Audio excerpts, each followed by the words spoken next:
What's the most important decision I can make personally or for my business? Welcome back to my channel. My name is Erkka Suvanto. Some of you call me EJ. I'm still the guy on social media who wants to build a legacy as his number one priority for my own kids. And as a second option, I want to pass my life and business lessons to each and every one of you. Welcome back. Today I want to talk about personnel decisions. What are we willing to do, and how long are we willing to wait to make those most critical decisions in our business life or personally? If we look at companies today, I have mentioned this in the past, that culture beats strategy any day, every day. What does that mean? It means that when we have the right people in the right places, we can get almost anything done. X's and O's, that perfect strategy, that perfect roadmap doesn't mean anything if we don't have the people who can execute. Let's look at the process today. So people.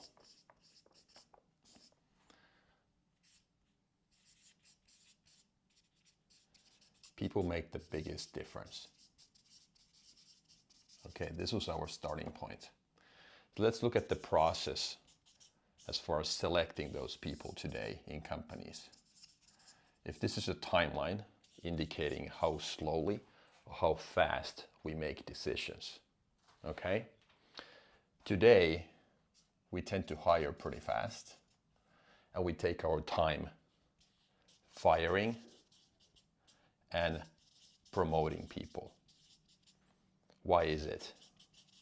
That's the question, and is that the right order? Typically, managers, they hire down. What does it mean in practice? It means that if I'm a talent level 8 person, I usually hire someone with a 7 level skill set. And that person with 7 hires again down and gets somebody with the level 6 knowledge. Why? Because we typically are insecure. We have a hard time dealing with people who are better than us, even though it should be the other way around, hiring always up. Asking ourselves, is this new hire going to make our team better? And if we're honest with ourselves, usually it means that we need to hire, not as fast as we used to, but take our time and get the right people. Because it doesn't benefit anybody if we get the wrong people in the right places, and then we have to deal with personnel and HR issues down the road. Okay, if this, today's timeline and way of working, in my opinion, is not the right strategy, how should we do it? So what we should do, let's call it future, is that if again this is fast and this is slow, we would take our time. It doesn't mean that it's slow, but it's slower than the super fast. We take our time hiring, finding the right talent, and then we are a lot faster in firing and promoting. A good rule of thumb is to hire fast, fire faster, and promote the fastest. So now the whole thing is lopsided because of our insecurities, and typically managers hiring down, not hiring up, not really being super honest with ourselves as far as if these new people are going to really make the team better or not. Okay, that's about business. What about personal side? It gets more interesting. So personally, if we look at history quickly, if we go back in time, people typically, historically, have lived in tribes of 150 people. So we are people of small circles. We gravitate towards, smaller groups of people. If we think about partner selection or friends, we usually are dealing with that same city or zip code or anyhow small circle of people, because it just feels familiar to us. And I have thought about this a lot, and I'm a big believer in the idea that as humankind, we don't truly understand the magnitude and the abundance and all the opportunities that the universe or the world has to offer. And I personally see that every time I hop on a plane and I travel somewhere, no matter how hard I try in my everyday life to think about the big picture and see all the opportunities, still my circle gets smaller and smaller and smaller every day.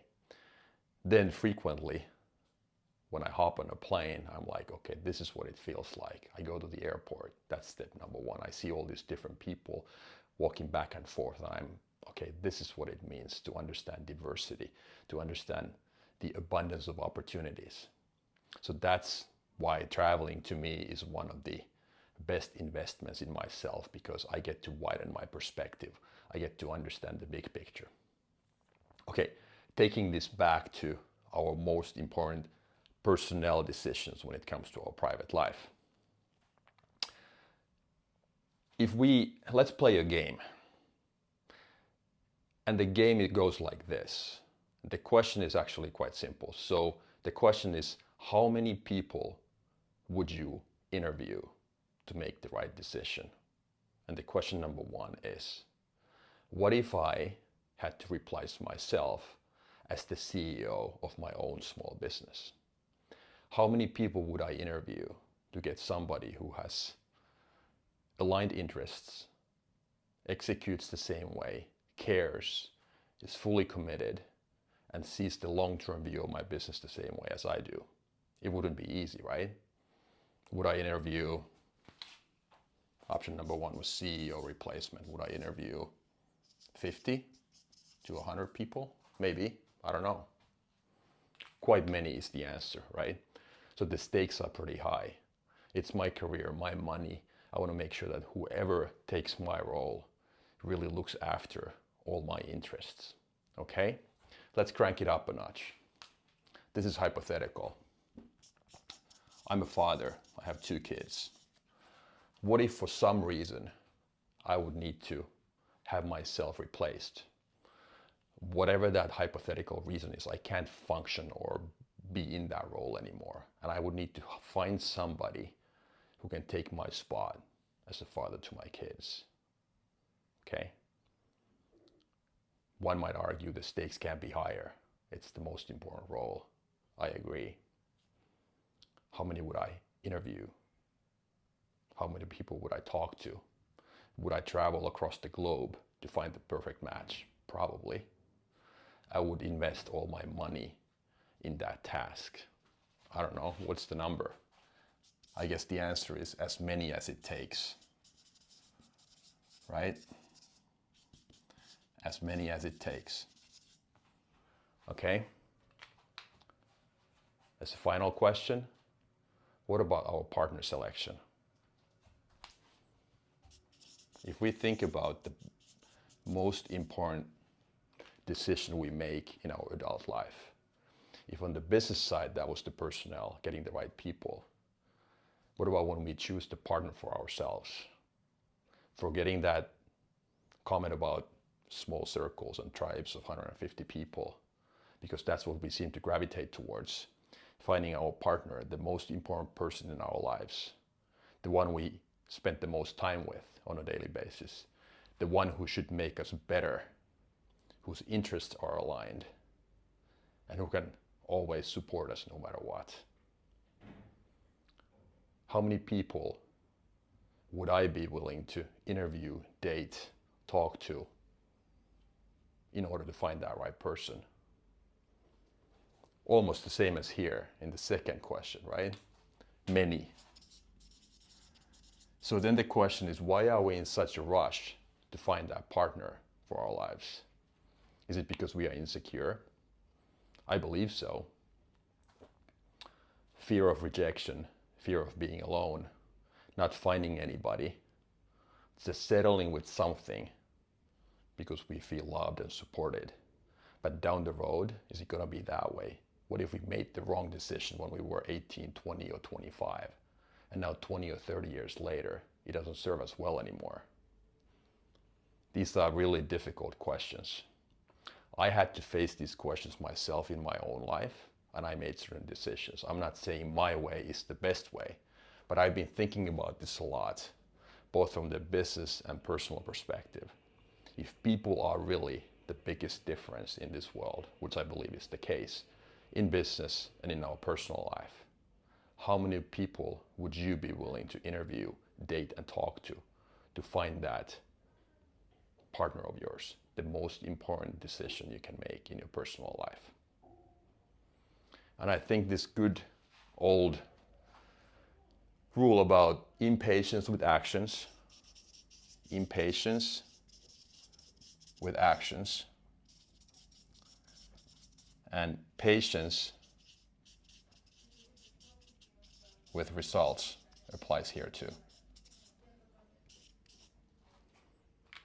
So let's do everything in our power, take those actions in order to get where we want to go, whether it's hiring the right people for our business, finding that CEO for my own company, or even that partner if we so decide. Impatience with actions, patience with results. We're not in a hurry. We have all the time in the world. That's all I wanted to talk about, taking this to another level, talking about people mixing personal and business lives. I hope this was useful. If you liked the video, please comment, please like it, please subscribe to my channel. I would highly appreciate it. Thank you for watching, and until next time.